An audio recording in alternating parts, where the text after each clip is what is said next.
Bismillahirrahmanirrahim. Ni Upah nak tunjuk cara buat cili kisar ya.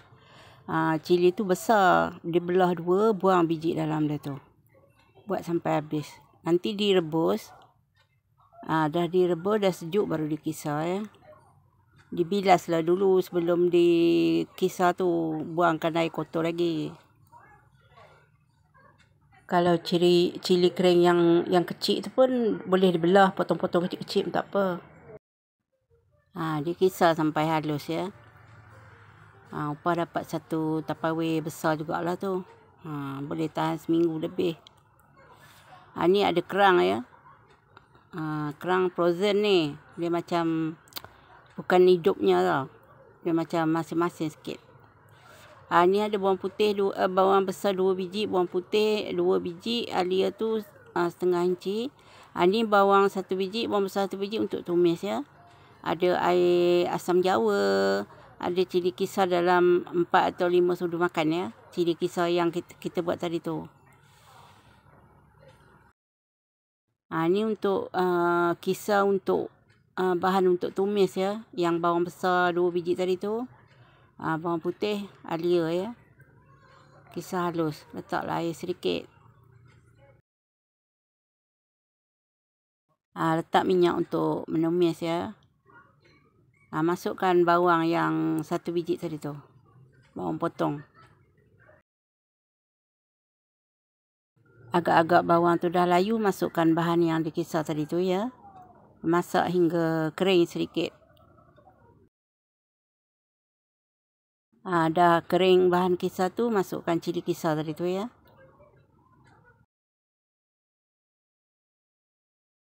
Letakkan air lebih bekas cili tu tadi, masak hingga pecah minyak ya.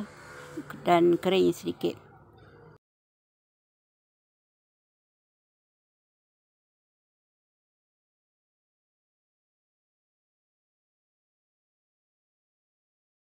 Dah nampak kering dan pecah minyak ya.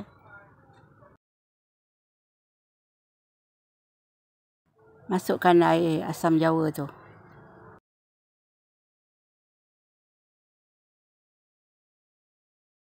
Masukkan serbuk perasa, sedikit garam dan gula ya.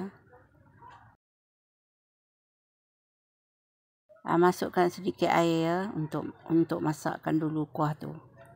Tapi tak perlu banyak sangat ya. Biarkan mendidih dan masak betul-betul ya. Masukkan kerang tu ya. Kerang tu dibasuh betul-betul ya. Kadang-kadang ada pasir. Basuh betul-betul.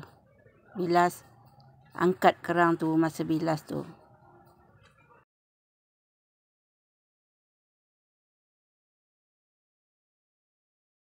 Dah nampak pekat sedikit tu, masaklah.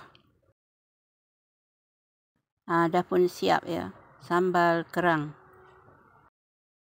Ni Upah nak masak ayam goreng ya. Ayam ni Upah letak bawang putih, halia dikisar. Lepas tu masuk sedikit garam. Lepas tu tepung jagung dengan tepung gandum ya. Gaul saja, goreng macam tu sajalah. Dah agak-agak nampak ke coklat tu. Angkatlah, dah masak dah ayam tu. Ayam ni makan panas-panas sedap lah. Assalamualaikum warahmatullahi wabarakatuh. Jumpa lagi di lain video. Selamat bersahur. Selamat mencuba ya.